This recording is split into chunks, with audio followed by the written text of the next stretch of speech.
నమస్కారం friends, welcome to మంచి మార్గం ఛానల్.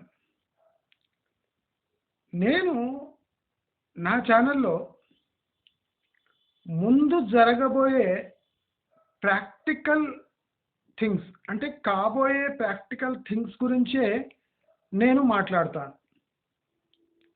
ప్రస్తుతం జరుగుతున్న విషయాలు, అయిపోయిన విషయాలపై ఈజీగా ఎవరైనా డిస్కోర్సెస్ ఇవ్వచ్చు యూట్యూబ్ మాధ్యమంగా.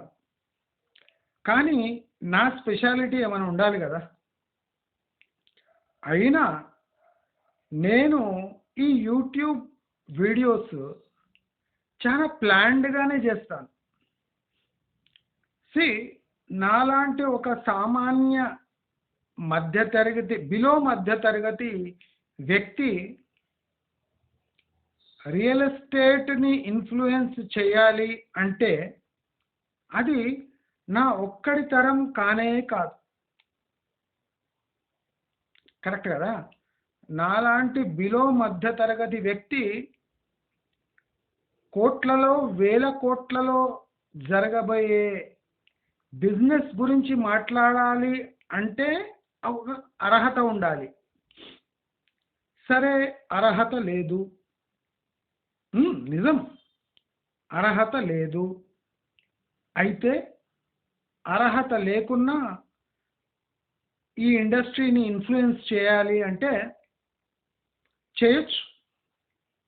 ఒక మనిషి అనుకుంటే ఏదైనా చేయొచ్చు. అది 10-25 మందికి మంచిగా అవుతుంది అని చేస్తే అది పెద్ద గ్రేట్నెస్ కిందకి ఏం రాదు. నా చుట్టుముట్టు వాళ్ళకి సహాయపడాలి, నా ఫ్యామిలీ మెంబర్స్ని బాగు చేసుకోవాలి, నా ఫ్రెండ్స్కి హెల్ప్ చేయాలి అనేది పెద్ద విషయం కాదు. కానీ నాకు ముక్కు ముఖం తెలియని వ్యక్తులను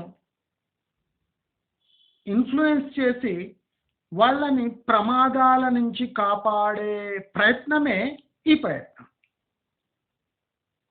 ఇప్పుడు మన జీవిత కాలంలో మన ఫ్రెండ్స్కు, బంధువులకు లేదా ఫ్యామిలీ మెంబర్స్కి ఏ రకమైన సహాయము చేసుకోవచ్చు. దానికి టైం కూడా ఉంటుంది. దానికి పర్టికులర్ టైము కేటాయించాలని ఏమీ రూల్ లేదు. బట్ మనకు ఉన్న లైఫ్ స్పాన్లో మనం ఎంతమందిని కాంటాక్ట్ చేయగలం? మనకు ముఖం తెలియని లక్షలాది, కోట్లాది మంది ఉంటారు. దాంట్లో తాము అనుకున్న ప్రశ్నకు జవాబు వెతుకుతూ లక్షలాది మంది ఉంటారు. దాంట్లో మోసపోయిన వాళ్ళు లక్షల్లో ఉంటారు, బాగుపడిన వాళ్ళు వందల్లో ఉంటారు.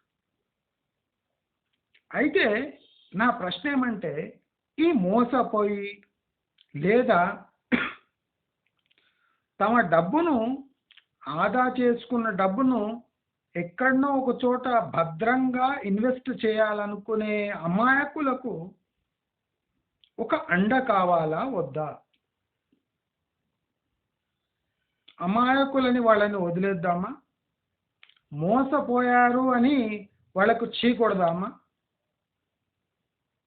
ఈ ప్రశ్నకు మీ దగ్గర జవాబు ఉందా? మోసపోయిన వాళ్ళ బ్రతుకేమిటి, వాళ్ళ గతి ఏమిటి? ఇప్పుడు మోసపోయారు, సరే, అలాగే వదిలేద్దామా? పోనీ వాళ్ళ మోసపోయారు, దానికి సొల్యూషన్ లేదు. ఫ్యూచర్లో మోసం కాకుండా చూసుకునే బాధ్యత ఎవరు తీసుకోవాలి? ఈ బాధ ఎవడు పడాలి? ఎవరో ఒకరు ఇనిషియేట్ తీసుకోవాలి కదా. ఇప్పుడు లక్షలాది మంది మోసపోయారు రియల్ ఎస్టేట్లో, వేలాది మంది వెయిటింగ్ లిస్ట్లో ఉన్నారు, మోసపోవడానికి రెడీగా బకరాల్లా ఉన్నారు. వీళ్ళని ఇలాగే వదిలేద్దామా? వదిలేయచ్చు, నాకు పోయింది ఏముంది అని ఊరుకోవచ్చు. కానీ మనకు ఒక మాధ్యమం ఉన్నది కాబట్టి నేను నా వాయిస్ వినిపించగలుగుతున్నా. లేకపోతే ప్రతి ఇంటికి పోయి తలుపు తట్టి మీకు మోసం జరిగిందా, రియల్ ఎస్టేట్లో ఇలాంటి మోసాలు జరుగుతున్నాయని మనం గట్టిగా చెప్పొచ్చు. కానీ ఒక మనిషి ఏ సాధనం లేకుండా 1,00,000 మందిని ఇన్ఫ్లుయెన్స్ చేయగలిగిన మీడియం మన దగ్గర ఉంది కాబట్టి మనం మాట్లాడగలుగుతున్నాం. అంటే ఇది ఒక గాడ్ సెంట్ ఆపర్చునిటీ. నేను కదలకుండా కూర్చొని 1,000 కోట్లు ఖరీదు చేసే ఇండస్ట్రీ గురించి అవలీలగా మాట్లాడగలుగుతున్నా. నేను రికార్డ్ చేసేది చిన్న జియో ఫోన్లో.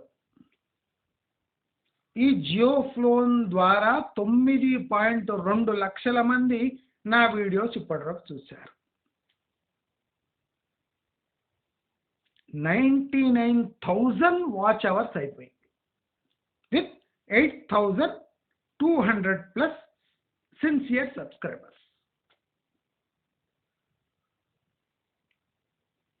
ఇన్ఫ్లుయెన్స్ అంటే ఇట్లుండాలి. అన్ని సాధనాలు పెట్టుకొని కడుపు నిండా అబద్ధాలు మాట్లాడితే ఏం లాభం స్వామి? నీ ఛానల్ గ్రో కావడానికి నీవే 100 మందితో లైక్ కొట్టించి వీడియో ఆన్ చేసి ఇడిచిపెడితే అవే వాచ్ అవర్స్ అవుతాయి. కానీ ఒరిజినల్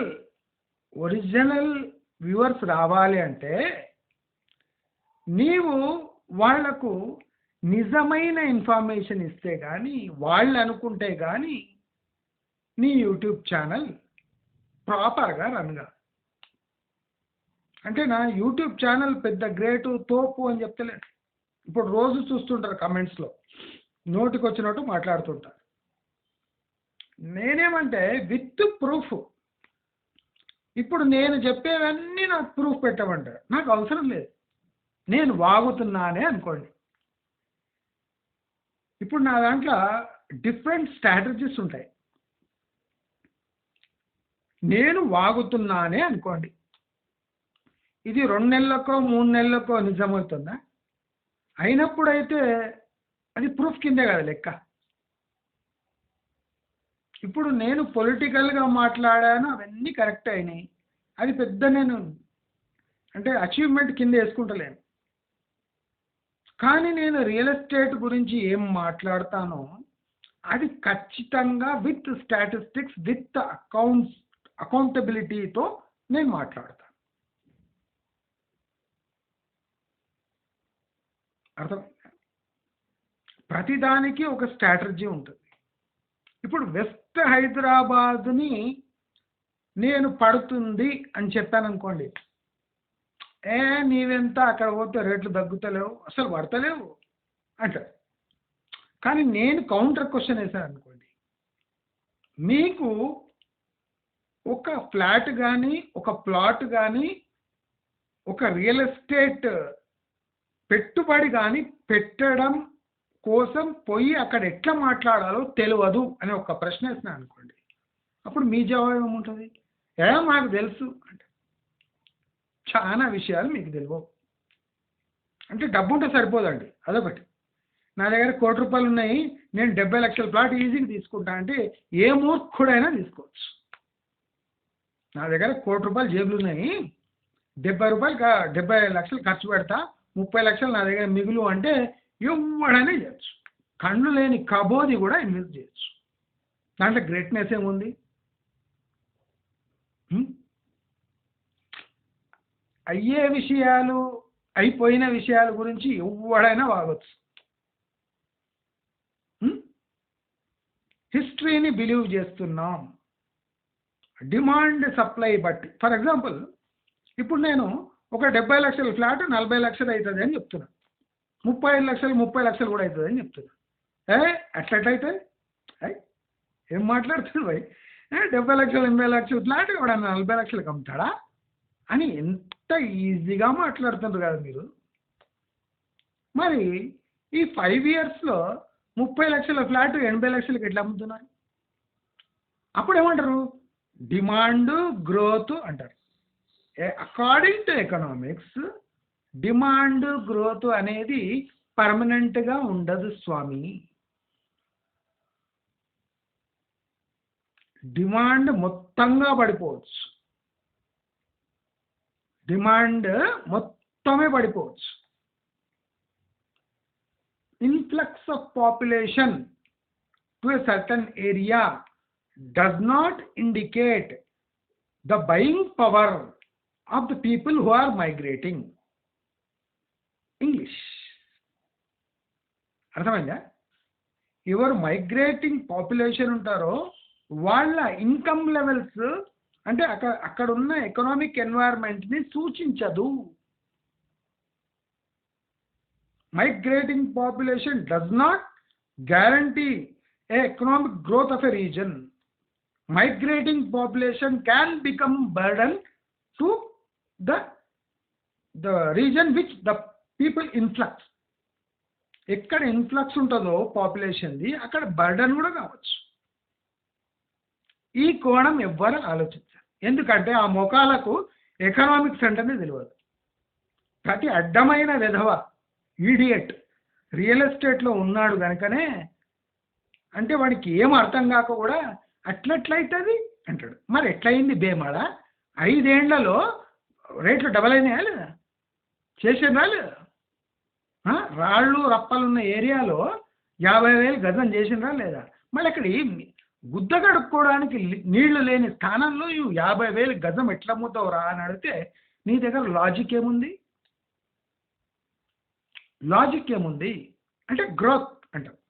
గ్రోత్ ఉన్నక్కడ కడుక్కోవడానికి నీళ్లు లేవురా, అది ఎటువంటి గ్రోతు అని నేను అడిగిన అనుకో ఏం చేస్తావు?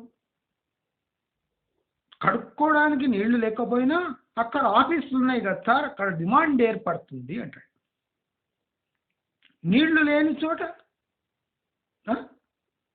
మనిషి ఉండగలడా అంటే ట్యాంకర్తో నీళ్ళు వేయించుకుంటా. అంటే నీ నీ థియరీకి బేసిస్ ఇవ్వడానికి నువ్వు ట్యాంకర్లా తెప్పిస్తావో హెలికాప్టర్ నుంచి నీళ్ళు వేస్తావో. లక్షల రెంట్లు వచ్చినప్పుడు ట్యాంకర్లు వేయించుకుంటావు అంటావు. ఆఫీస్కి పోతే నీళ్ళు అవసరం లేదు, ఎక్కువ టాయిలెట్స్ ఉన్నాయి, ముడ్డి తుడుచుకొని పడేయడానికి టిష్యూ పేపర్లు ఉన్నాయని కూడా సమర్థిస్తావు. ఎందుకంటే అక్కడ నీళ్ళు లేవు కనుక. నీ ప్రైజ్కు నీవు పెట్టిన ప్రైజ్కు దాన్ని డిఫెండ్ చేసుకోవడానికి అంటే ఇల్లాజికల్ థింగ్స్ని ఎట్లా ఆసరా తీసుకొని ఆ ప్రైస్ కరెక్ట్. కొండాపూర్లో కొండలున్నా అక్కడ మీరు ఆఫీస్ కట్టుకోండి, రాళ్ళు రప్పాలు ఎరగొట్టి నీళ్లు రాకపోయినా ట్యాంకర్లు వేసుకున్నా లాభమే మీకు అని మీరు ఎట్లా గట్టిగా ఇల్లాజికల్ డిస్కషన్ అంటే ఇల్లాజికల్ పాయింట్స్ మీరు లేవనెత్తి దాన్ని డిఫెండ్ ఎట్లా చేసుకోగలుగుతున్నారు?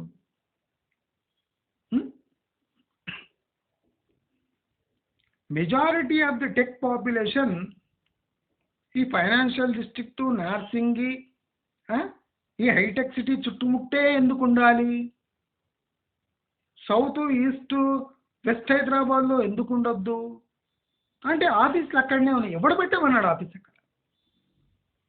ఇప్పుడు నీవే చెప్తున్నావు ఆఫీస్కి నీళ్ళు అవసరం లేదని.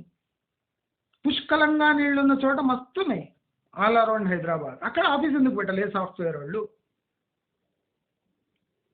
డిఫెండ్ చేసుకోవచ్చుద్దాం. Because of political nepotism, because of political corruption ఈ ఏరియాస్ డెవలప్ అవుతున్నాయి. దాన్ని డెవలప్మెంట్ అన్నారు. ఆర్టిఫిషియల్ గ్రోత్, ఇండ్యూస్డ్ గ్రోత్ అంటారు. అంటే మీకు టర్మ్స్ అర్థమైతే అర్థం చేసుకోండి, లేకపోతే మీ ముఖాలకు 10th మ్యాక్సిమం. అర్థమైందా? కమెంట్స్ రాసే ముందు జాగ్రత్తగా రాయండి. నేను ఆల్రెడీ మీరు నా కమెంట్స్ చూసి ఉంటారు. అనవసరంగా మీ పేరెంట్స్ని తిట్టించుకుంటారు మీరు. నాకు పేషెన్స్ ఉండే వరకే పేషెన్స్ ఉంటుంది. పేషెన్స్ జరిగిందా, పక్క జరిగిందా మీకు ఉంటుంది. అంటే మీరు రాసిన ముదనష్టపు కమెంట్కి మీ అమ్మా నాన్న బాధపడాలి. అవసరమా మీకు? సరే, తుర్కోళ్ళ కంటే బ్రెయిన్ ఉండదు, బడాగోస్ తింటారు కనుక బ్రెయిన్ అట్లే ఉంటుంది. మిగతా వాళ్ళకన్నా కామన్ సెన్స్ ఉండాలి కదా. ఫలానా మనిషికి గెలకాలంటే విత్ లాజిక్ గెలకాలి. రియల్ ఎస్టేట్ అంటేనే అన్పడగాండ్ల బంచ్, అది అందరికి తెలిసిందే. వాళ్ళు మోసం చేస్తున్నారు సొసైటీకి అని ఈ ఛానల్ తీసిన.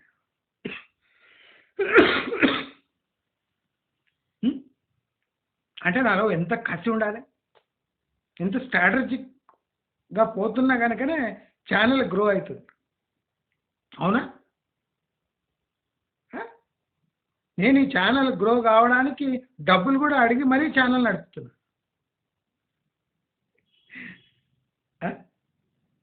అంటే ఏ నమ్మకం ఉండబట్టి నేను ఈ ఛానల్ నడుపుతున్నా అంటే నాకు గట్టి నమ్మకం ఉంది. నేను 6 నెలలు, సంవత్సరం, 2 సంవత్సరాల దాకా కంటిన్యూస్ నేను పర్ఫెక్ట్ ఇన్ఫర్మేషన్ నా వ్యూవర్స్కి ఇవ్వగలిగితే ఈ రియల్ ఎస్టేట్ అంటే కుంభకోణం ఎప్పుడైనా ఢమ్ అని పగులుతుంది. మీరెంత మొత్తుకున్నా నాపై జనాలకు నమ్మకం ఏర్పడ్డది. మీరు జుట్టు బీక్కొని గోళ్ళు గిల్లుకొని ఏ కమెంట్ పెట్టినా నేను పర్సనల్గా తీసుకోను, దానికి తగినట్టు జవాబు ఇచ్చి అవుట్ చేసేస్తా. ఎందుకంటే నా టార్గెట్లు వేరేరా ఆయన. మీరంతా చిన్న టిట్బిట్లు, అక్కడ లక్షలాది మంది మోసపోతున్నారు. వాళ్ళను మోసపోవద్దని ఛానల్ నడిపించేది. మీలాంటి చిల్లరగాళ్ళు వచ్చి కమెంట్ పెడితే దానికి ఎమోషన్గా నేను స్పందించాను. ఇది క్లియర్గా ఉండాలి. మీరు కమెంట్లు రాసుకున్నా దాంట్లో యూట్యూబ్లో చాలా ప్రొవిజన్స్ ఉన్నాయి. ఎక్కువ కమెంట్ రాస్తే ఏం చేయాలి?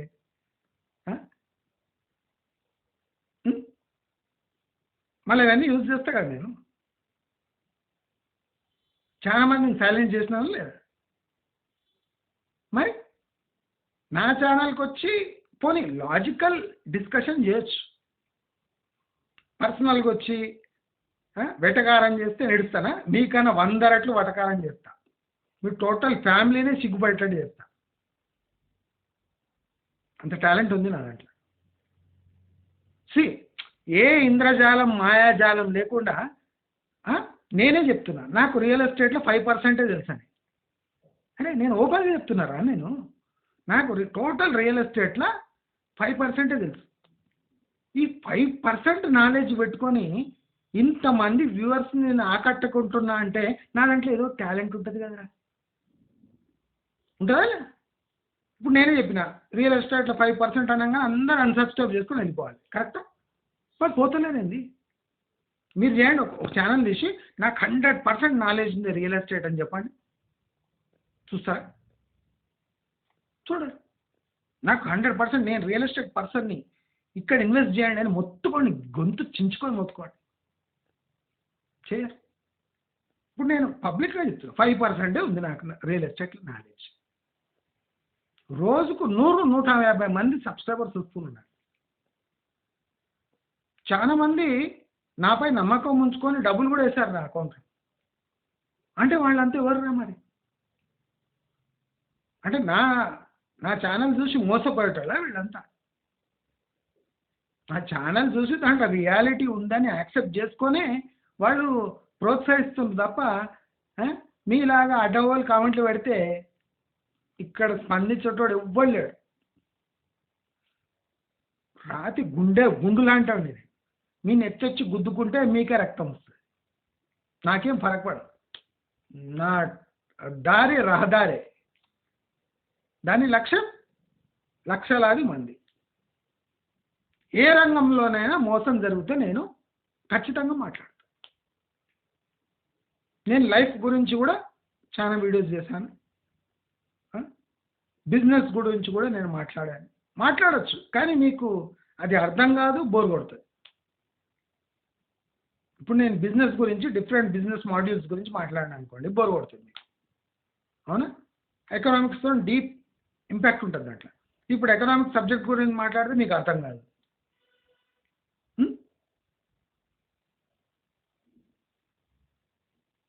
ఇప్పుడు నువ్వు చెప్పేది విత్ డాక్యుమెంట్ నాకు అవసరం లేదు, నేను ప్రూఫ్ చూపాను.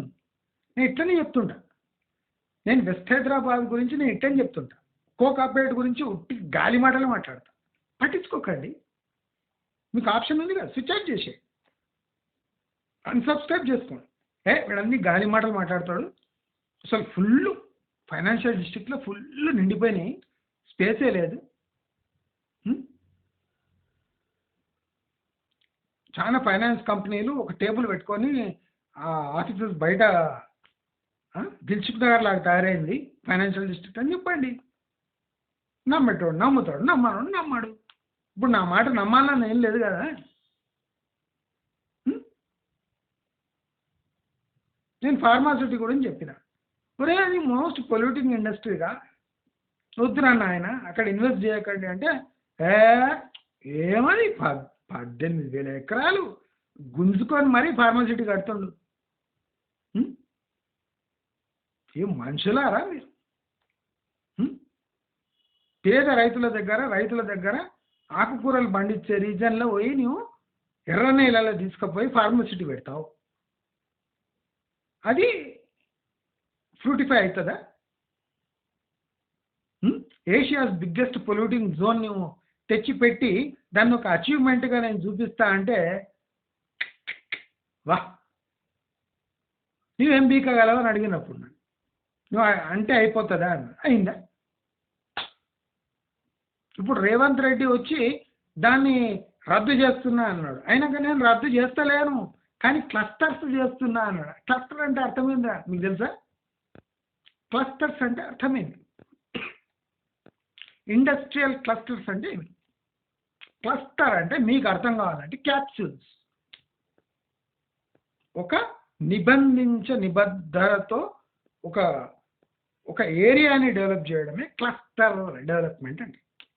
అంటే ఒక బంచ్, ఒక 20 pharma, 20 non polluting bio industries, ఒక 20 టెక్స్టైల్ ఇండస్ట్రీస్, అంటే ఆల్ ఓవర్ ద స్టేట్ ఇవి ఇండస్ట్రియల్ ఫార్మా క్లస్టర్స్ పెడితే రేపు ఆల్రౌండ్ డెవలప్మెంట్ ఉంటుందని. నేను రద్దు చేయట్లేదు, నా ఆశయం అదే, నేను కొన్ని చేంజెస్ చేస్తున్నాను, ఇంప్రూవ్ చేస్తున్నాను అన్నాడు. చూసినా ఫార్మాసిటీ రద్దు కాలేదట. సారీ, మీకు తెలుగు కూడా అర్థం కాదా? పోనీ ఇంగ్లీష్ అంటే కాంప్లికేటెడ్ భాష, తెలుగు కూడా అర్థం కదా? తేడా తెలుగు కదా, మీరంతా తెలుగులే, మాతృభాష తెలుగు. నాకు క్లియర్గా చెప్పాడు, నేను రద్దు చేస్తలేను అనగానే మీరు ఖుష్, రద్దు చేస్తా, నేను క్లస్టర్స్గా చేస్తున్నా. ఇది వినలేదు. రద్దు చేస్తున్నట. నేను మెట్రో రద్దు చేయట్లేదు, రూటు మారుస్తున్నా. దీని అర్థం ఏంది? మెట్రో అక్కడ రాదు అని అర్థం. నేను తక్కువ ధరలో మెట్రోని నేను వయా ఓల్డ్ సిటీ శంషాబాద్ తీసుకుపోతున్నా. అది కరెక్టే. ఎక్కడ తీసుకుపోతుండు? శంషాబాద్ తీసుకుపోతుండు. ఫస్ట్ ఏం చేస్తుండే కేటీఆర్? ఎక్కడి నుంచో తెచ్చి అది ఫార్మాసిటీ దగ్గర టేల్ ఎండ్ మెట్రో అని ప్రచారం చేసింది. అంటే ఒక గవర్నమెంట్ వచ్చినప్పుడు అది ప్రజెంట్ రన్నింగ్ గవర్నమెంట్ మీద తీవ్ర వ్యతిరేకతతో వచ్చినప్పుడు దాని పాలసీస్ ఎలా ఉండబోతున్నాయని అంచనా వేయలేని వెధవలు లక్షల్లో ఉన్నారు. వాళ్ళే ఈ రియల్ ఎస్టేట్ ఇండస్ట్రీలో వర్ధిల్లుతున్నారు. నాకు 5% నాలెడ్జ్ పెట్టుకొని ఫార్మాసిటీ రాదు అని ఖచ్చితంగా చెప్పిన. 111 జియో ఏరియాస్లో ఇన్వెస్ట్ చేయండి అని తప్పకుండా చెప్పిన. యాదాద్రి నుంచి చెక్కేయండి అని చెప్పేసిన. నల్గొండ హైవే డెవలప్ అవుతుంది, రామోజీ ఫిలిం సిటీ దగ్గర నుంచి చూపించిన. ఇది లక్షల ప్లాట్లు ఖాళీగా ఉన్నాయని కూడా ప్రూవ్ చేసిన. మీకు కళ్ళు కనిపించవా? పోనీ కళ్ళు కనిపించకపోతే గూగుల్ మ్యాప్లో పోయి మీ 5th క్లాస్ చదువుతున్న మీ బాబుని అడగండి, ఒరే ఇక్కడ ఎక్కడైనా ఇల్లు కనిపిస్తున్నాయరా చూడరా, ఒక 10 కిలోమీటర్ల వరకు ఇల్లు చూపి అని చెప్పండి. అన్ని బీడు అడవులు ఖాళీ ప్లాట్లు. దీన్ని డెవలప్మెంట్ అంటారా? ఈ ఖాళీ ప్లాట్లు ఇన్ని పెట్టుకొని మళ్ళీ రేట్లు ఎట్లా పెరుగుతున్నాయి? డెవలప్మెంట్ అంటే అర్థమేమి? ఇండస్ట్రియల్ డెవలప్మెంట్ ఎలా జరుగుతుంది? ఇండస్ట్రియల్ డెవలప్మెంట్ వల్ల జాబ్స్ కంపల్సరీగా ఏర్పడతాయా? ఎలాంటి ఇండస్ట్రీస్ వస్తే లోకల్ పాపులేషన్స్కి జాబ్స్ వస్తాయి? ఐటీ ఇండస్ట్రీ ఎక్కడ వరకు విస్తరించవచ్చు? ఫర్ ఎగ్జాంపుల్ ఒక ఐటీ ఇండస్ట్రీ ఒక 10 ఐటీ ఇండస్ట్రీస్ తీసుకుపోయి ఆదిలాబాద్ అడవుల్లో పెట్టామనుకోండి, అక్కడ సాఫ్ట్వేర్ ప్రొఫెషనల్స్ అంతా క్యూ కడతారా? కడతారు. ఎప్పుడంటే ఒక యాపిల్ లేదా మైక్రోసాఫ్ట్ పోయి అక్కడ ఒక పెట్టింది అనుకోండి, అప్పుడు వస్తుంది. కానీ ఒక టెక్నోగిల్ అనే ఒక కంపెనీ తీసుకుపోయి మీరు ఆదిలాబాద్ అడవుల్లో పెట్టి సాఫ్ట్వేర్ ప్రొఫెషనల్స్ అంతా మీరు ఇక ఆదిలాబాద్ వైపే, అందరు చూపు అటువైపే అంటే ఎవడు కేర్ చేయడు. కానీ ఆ పెద్ద కంపెనీస్ అడవుల్లో పోతాయి. ఆ పెద్ద కంపెనీస్కి నీ రీజనల్ డెవలప్మెంట్ అవసరమా? ఆ సాఫ్ట్వేర్ కంపెనీస్ నీకు అవసరం కానీ వాళ్లకు నీ అవసరం లేదు. వాళ్ళు సిటీస్ దగ్గరనే వాళ్ళు సాఫ్ట్వేర్ డెవలప్మెంట్ సెంటర్స్ పెడతారు. ఎందుకంటే ఎడ్యుకేటెడ్ వర్క్ ఫోర్స్ అక్కడ ఉంటుంది కాబట్టి వాళ్ళ బర్డన్ అడిషనల్గా పడవద్దని సిటీస్ దగ్గర పెడతారు. అదే మీరు ఊళ్ళో పెట్టింది అనుకోండి, వాళ్ళు టూ అండ్ ఫ్రో ఖర్చులు మొత్తం కంపెనీ భరించాలి. అదే కాకుండా వాళ్ళ అంటే ఇప్పుడు తిండి గిండి మొత్తం వాళ్ళే అరేంజ్ చేయాలి. వాళ్ళు ఒక ప్రాజెక్ట్ చేపడుతున్నారు అంటే ఈ ప్రాజెక్ట్ వల్ల వాళ్ళ కంపెనీకి ఏం లాభం చూసుకుంటారు కానీ ఈ ఏరియాని డెవలప్ చేద్దామని వచ్చినామని వాళ్ళ అదేమి మన బాబా రామ్దేవ్ ఫౌండేషన్ కాదు, మదర్ తెరీసా ఫౌండేషన్ కాదు. అది మైక్రోసాఫ్ట్ లేదా అమెజాన్ లేదా పెద్ద యాపిల్ లాంటి సంస్థలు. వాళ్లకు క్వార్టర్లీ ప్రాఫిట్స్ అవసరం తప్ప నీ రీజన్ ఎంత డెవలప్ అవుతుంది, నీ రీజన్లో పాపులేషన్కి ఎంప్లాయ్మెంట్ ఎంత దొరుకుతుంది, నీవెంత బాగుపడుతున్నావు అని వాళ్ళకి అవసరం లేదు. మేమెంత బాగుపడుతున్నాం, ఈ 3 నెలలలో మేమెంత బాగుపడ్డాం అనే తపన తప్ప నీ రీజన్ ఎంత, బోడీ రీజన్ ఎంత బాగుపడుతుందని వాడు కేర్ చేయడు. అంటే బేసిక్ ఎకనామిక్ సెన్స్ లేకుండా ఒక పర్టికులర్ రీజన్ ఐటీ హబ్గా మారిందని దాని డప్పు 100 కిలోమీటర్ల వరకు కొడితే అది సౌండ్ వినిపించదురా సన్నాసి. అది కేటీఆర్కి తెలియదని కాదు, తెలుసు, కానీ కరప్ట్ మైండ్ సెట్. బీఆర్ఎస్ ఓడిపోయింది తాము అంటే జనాల మెప్పు పొందడం వల్ల కాదు, వాళ్ళు ఫిల్టర్ చేసిండ్రు వాళ్ళ పాలసీస్ని.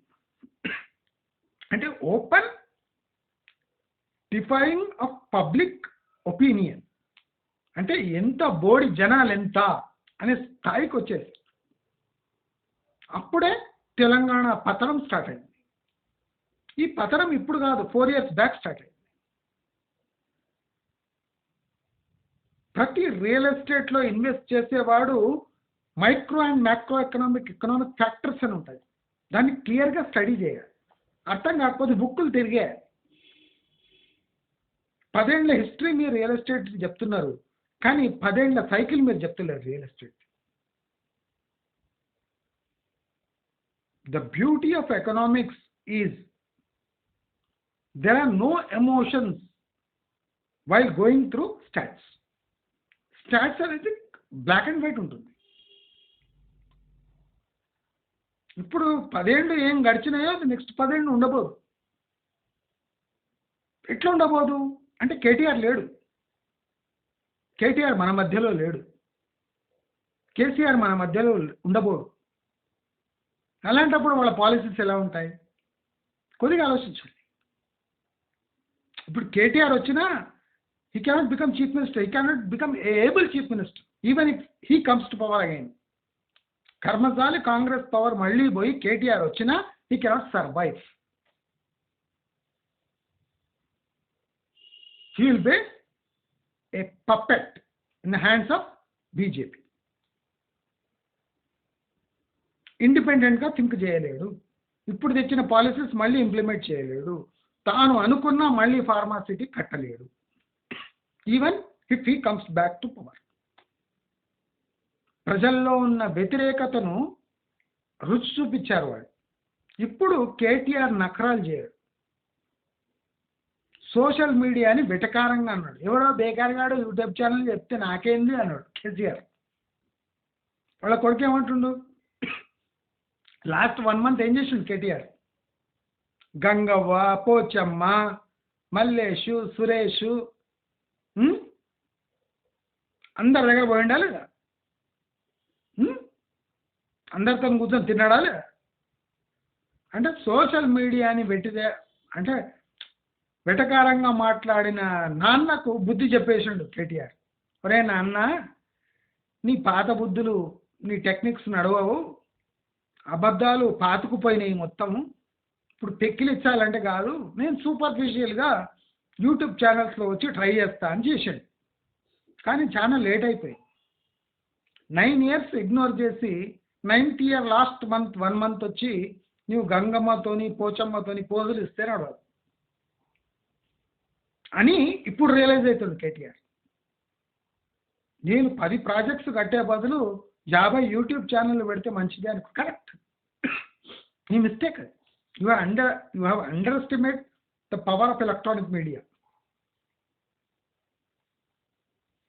You can buy a few print media channels and publications, but you cannot influence lakhs of YouTubers. అంటే యూట్యూబ్ పవరే అది. ఇప్పుడు నా ఛానల్ వెక్కిరిస్తున్నారు కదా, నా ఛానల్ ఏ డ్యామేజ్ చేయలేదట్రా? చేయలేదా? చేసింది. 9.2 లక్షల మంది చూసిండ్రు అంటే దాంట్లో 1 లక్ష మంది అయినా ఇన్ఫ్లుయెన్స్ అయ్యిండారా? 8 lakhs పక్క పెట్టండి, 1 లక్ష మంది వాళ్ళ డిసిషన్ మార్చుకొని ఉండరా? ఉంటారు. నేను చెప్పేది అదే. సారీ, నా హెల్త్ బాగాలేదు. చేసుకొని ఉండరా? తప్పక చేసుకొని ఉంటారు. 1 లక్ష మంది తమ లక్ష్యాలను మార్చుకొని ఉంటారు లేదా రెడ్యూస్ చేసి ఉంటారు. That is the power of YouTube. That is the power of truth. ఎందుకంటే ఇనిషియల్లీ నన్ను నమ్మకపోయినా జరుగుతున్న పరిణామాలని ఈ 9 లక్షల మంది అబ్జర్వ్ చేస్తుంటారు.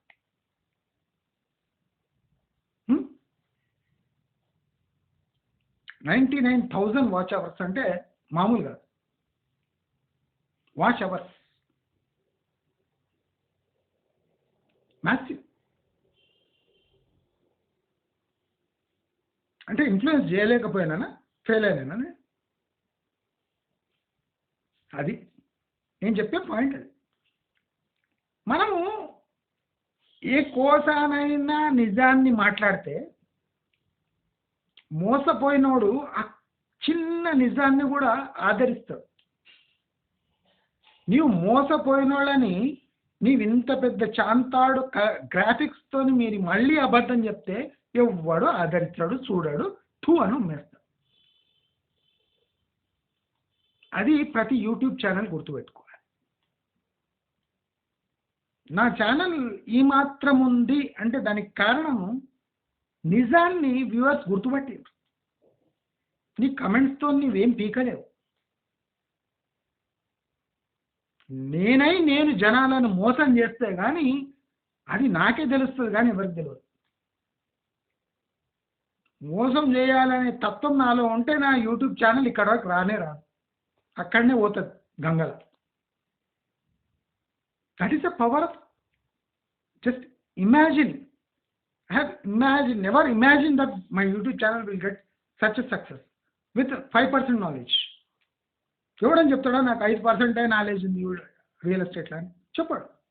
ఏ బచ్చాగాన్ని తీసుకోండి ప్యాంప్లెట్ పంచడం కూడా వాడు నాకు మొత్తం తెలుసు సార్, నాకు డిటీసీపీ అంటే తెలుసు, హెచ్ఎండి అంటే తెలుసు, మొత్తం తెలుసు నాకు అంటాడు. కానీ నేను ఓపెన్గా చెప్తాను 5% తెలుసు. మళ్ళీ ఈ 5% మీకు బాగా తెలిసిన వాళ్ళు ఛాలెంజ్ చేయండి నన్ను, నీకు 5% తెలుసు, నేను చూడు ఎట్లా చెప్తాను చూడాలి చెప్, నీ యూట్యూబ్ ఛానల్ది ఇష్టం వచ్చినట్టు నిజం ప్రచారం చేయి చూద్దాం, నీ దాంట్లో ఆ దమ్ము లేదు. మన చంద్రశేఖర్ ఏనుగుల మీద కూర్చుంటున్నాడు అక్కడ అని చెప్పిన. అప్పుడు ఏం చేసింది బిగ్ టీవీ సడన్గా దానికి నిద్ర నుంచి బయటకు వచ్చింది బిగ్ టీవీ చంద్రశేఖర్ మోసాలు చూడండి. ప్రతి ఒక్క ఫామ్ ల్యాండ్ ఓనర్ చేసే పనే అది. చంద్రశేఖర్ కాదు, ఏ బోడిశేఖర్ చేసినా అదే పని. దాన్ని బిగ్ టీవీ వాడు అందుకున్నాడు అంటే తప్పులేదు. నేను చెప్పినా చంద్రశేఖర్ వానికి అటువంటి వానికి మార్కెటింగ్ తెలియదు, అయిపోయింది, ఫినిష్.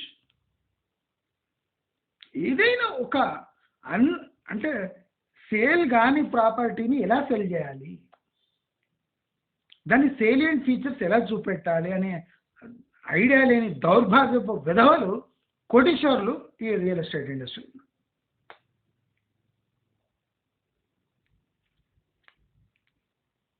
అసలు ఎడ్యుకేటెడ్ వర్క్ ఫోర్స్ ఈ రియల్ ఎస్టేట్ ఇండస్ట్రీలో పనిచేస్తే దీని దిశ వేరే ఉంటుండే. ఈ చదువురాని చవటలు అంత అంగుటాగాన్లు, అంత ఏజెంట్ కావడానికి ఏ అర్హత వస్తుంది, ఏబిసిడీలు 1 to 100 వస్తుంది.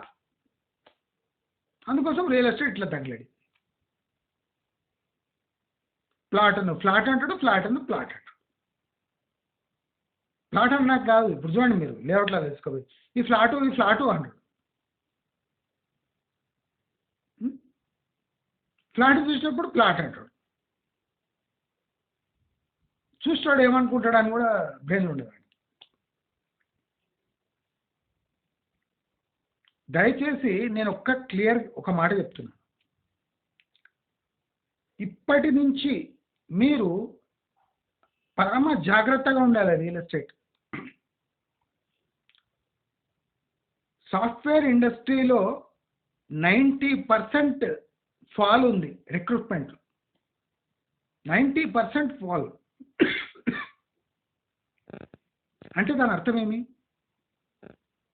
90% fall in recruitment in IT industry. ఇది హైలైట్ ఎవరు చేస్తలేరు. దీనివల్ల రియల్ ఎస్టేట్ ఏం ఎఫెక్ట్ కాదా?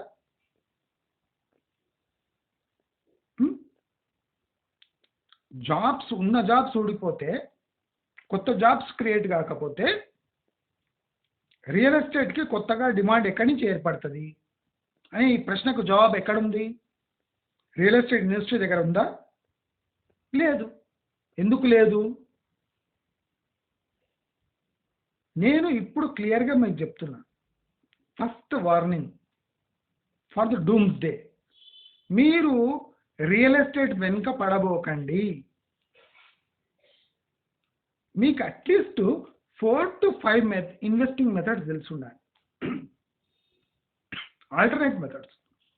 ఒకటి బ్యాంకింగ్ సిస్టమ్, అంటే బ్యాంక్స్లో ఏమేమి మీకు ఫెసిలిటీస్ ఉన్నాయో అది.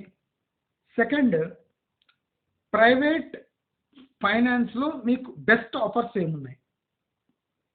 థర్డ్, ప్రైవేట్లో సేవింగ్ ఇన్స్ట్రుమెంట్స్, బాండ్స్ కానీ ఇతర ఇన్స్ట్రుమెంట్స్ ఎలా ఉన్నాయి. ఫోర్త్, స్టాక్ మార్కెట్ ఎట్లా రన్ అవుతుంది. ఫిఫ్త్, గోల్డ్ అటువంటి ఇన్వెస్టింగ్ ఆప్షన్స్ని ఎలా యూజ్ చేసుకోవాలి. సిక్స్త్, ఒక ఆల్టర్నేట్ బిజినెస్ని మనము డెవలప్ చేసుకొని క్యాష్ ఫ్లోని ఎలా డెవలప్ చేసుకోవాలి అనే ఒక 6 మెథడ్స్ మీకు ఆల్టర్నేట్ మెథడ్స్ తెలుసున్నాయి. 7th one is real estate. చాలా జాగ్రత్తమైన మంచి పాయింట్స్ చెప్తా, మీరు ఇగ్నోర్ చేయకుండా వినండి. పనికి మాలిన మాటలు నేను మాట్లాడాను, అన్నీ ఆన్ గ్రౌండ్ ప్రూవ్ అవుతాయి రాబోయే రోజుల్లో.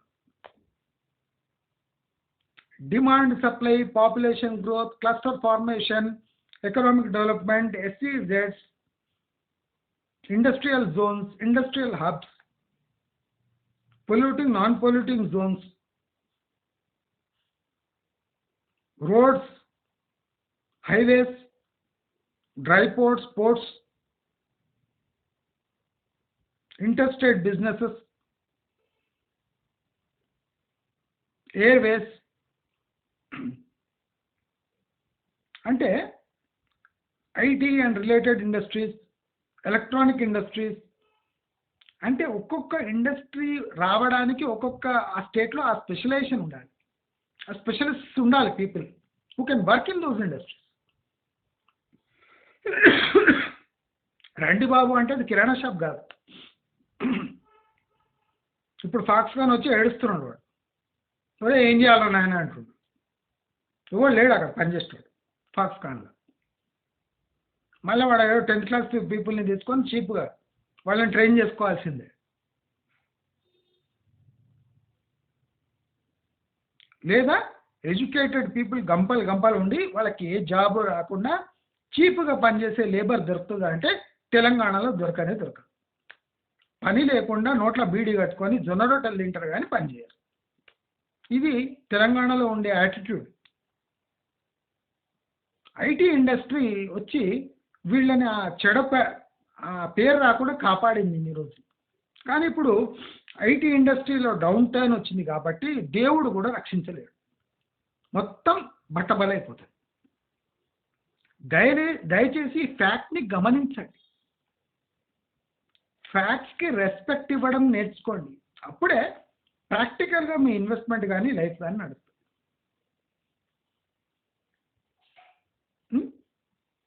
డబ్బు పెడితే దీంట్లో రియల్ ఎస్టేట్లో పెడితే 2 years డబ్బులు ఎట్లయితే అని ఒప్పుకున్నారో అట్లనే 2 yearsలో రియల్ ఎస్టేట్ ఇమేజ్ మొత్తం దెబ్బనే అవకాశాలు చాలా ఉన్నాయి. నేను ఉట్టిగానే 60%, 50%, 40% ఫాల్ ఉట్టిగానే మాట్లాడాను. ఒక్కసారి ఎకనామిక్స్ తన విశ్వరూపం చూపించిందంటే మీకు అన్నీ తెరపైకి కనిపించేస్తాయి. అప్పుడు మీరు ఏం చేయలేరు. ఇప్పుడు శ్రీశైలం హైవేలో అమ్ముతారా? ప్లాట్ చూద్దాం, అమ్మండి. 20,000కి రాదు, మహేశ్వరం రాదు, 20-30,000కి రాదు.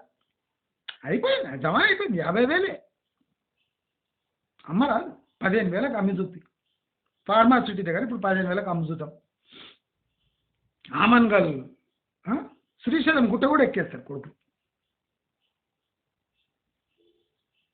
ఒరే ఒక్కటి గుర్తుపెట్టుకోవాలి, మీరు చూడండి బ్లంట్ ఎడ్జెస్ ఉంటాయి, అంటే ఒక చోట పోయి ఆగిపోతుంది. ఇప్పుడు శ్రీశైలం హైవే పోయి శ్రీశైలం ఘాట్ రోడ్ దగ్గర ఆగిపోతుంది. సాగర్ రూట్ పోయి ఒక చోట పోయి ఆగిపోతుంది. అంటే ఇవి ఫ్రీ ఫ్లోయింగ్ హైవేస్ కాదు. ఇప్పుడు శ్రీశైలం హైవే బ్లంట్ ఉందని దాన్ని డైవర్ట్ చేసి వయా కర్నూలు ఒక రోడ్ తీస్తున్నారు. ఎందుకంటే ఆ ట్రాఫిక్ ఫ్రీ ఫ్లో ఉన్నప్పుడే ఆ ఏరియా అక్కడ బిజినెస్ జరుగుతుంది కనుక. అంటే ఈ గద్వాల్ మహబూబ్ నగర్ రూటు ఇవి ఇడిచిపెడితే మనకు ఈ బెంగళూరు హైవే పోతుంది కదా, అది ఇడిచిపెడితే ఆల్టర్నేట్ రోడ్ తీయాలంటే వయా శ్రీశైలం రాలేదు. ఘాట్ రోడ్ మీద నుంచి హెవీ ట్రాఫిక్ రాలేదు, అక్కడ గూడ్స్ ట్రాఫిక్ ఉండదు అక్కడ. దాన్ని ఏం చేయాలంటే బైపాస్ చేయాలి శ్రీశైలం.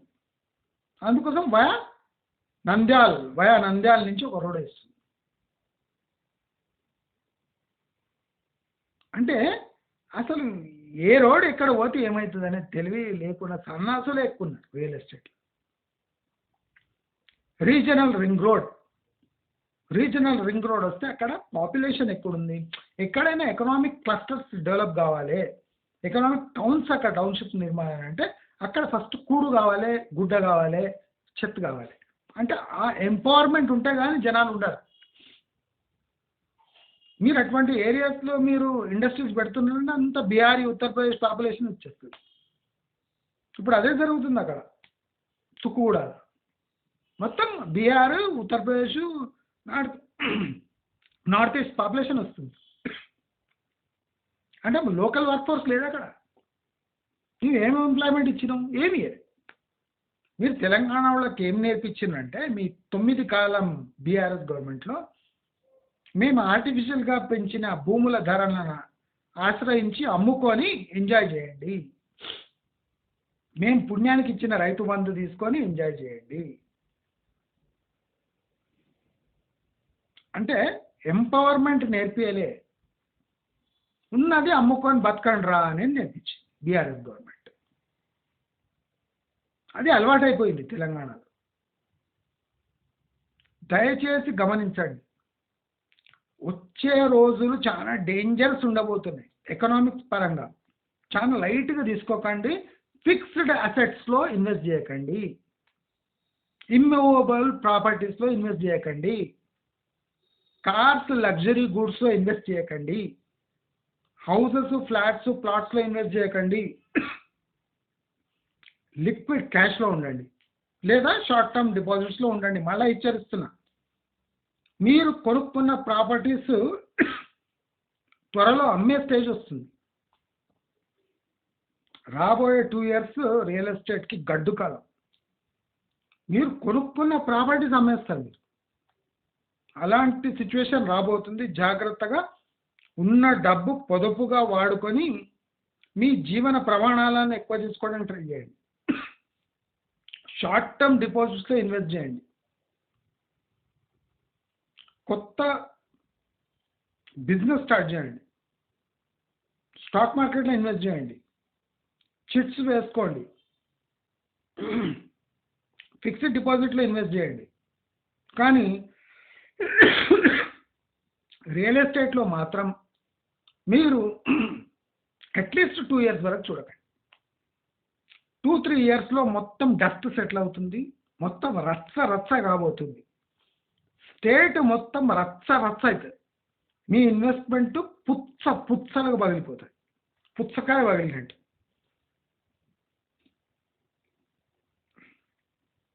నేను ఏదైనా ఒక విషయం చాలా అల్కగా చెప్తా, కొంతమందికి అర్థం కాదు. నేను భయానక సిచ్యువేషన్ మీకు ఎక్స్ప్లెయిన్ చేయొద్దు అంత ఫోర్స్తో నేను ట్రై చేస్తాను, కానీ లాభం లేదు. దయచేసి అందరూ క్యాష్లో ఉండిపోదు. ఇప్పుడు ఎవరు ఇల్లు కొనుక్కోలేదు కదా, లక్కీ అనుకోండి మీరు. Stop here, don't move for next 2 years. నేను ప్రతి ఒక్క ఏరియా గురించి ఇంకా ఎక్స్ప్లెయిన్ చేస్తుంటా, కానీ మీరు మీ దగ్గర ఉన్న డబ్బు బ్లాక్ చేసుకోకండి. ఇది గ్రేటెస్ట్ సజెషన్ ఆఫ్ దిస్ 2024. మీ డబ్బును లిక్విడ్గా ఉంచండి. మీకు అవసరాలు హెల్త్ పరంగా, ఎకనామిక్ పరంగా, మీ లైఫ్ పరంగా, మీ లైఫ్ స్టాండర్డ్స్ పరంగా, ఆపర్చునిటీస్ పరంగా అలర్ట్గా ఉండండి. ఆపర్చునిటీస్ వస్తున్నాయి, టైం వచ్చినప్పుడు దెబ్బ కొట్టేసుకోండి. దానికోసం ఎప్పుడు లిక్విడ్లో ఉండండి. లిక్విడ్ క్యాష్ పెట్టుకోండి. షార్ట్ టర్మ్ ఇన్స్ట్రుమెంట్స్లో ఇన్వెస్ట్ చేసుకొని 3 monthsలో అది తీసేటట్టు ఆ పొజిషన్ పెట్టుకోండి. ఇది నేను చెప్పబోయే best and ultimate solution to your life problems. మీ లైఫ్లో ఉన్న ప్రాబ్లమ్స్కి ఒక్క 1 shot సొల్యూషన్ చెప్తున్నాను. నెక్స్ట్ ఇంకా మీరు ఆ ఆపర్చునిటీస్ని ఎట్లా యూజ్ చేసుకున్నారు అనేది మీ టాలెంట్పై నెక్స్ట్ నేను వీడియోస్ కూడా అలాంటివి వేయబోతున్నాను. దయచేసి నా ఛానల్ని సపోర్ట్ చేయండి. మీకు నా వీడియోస్ నచ్చినట్టయితే లైక్, షేర్, సబ్స్క్రైబ్ చేసుకుంటారని కోరుకుంటూ నమస్కారం.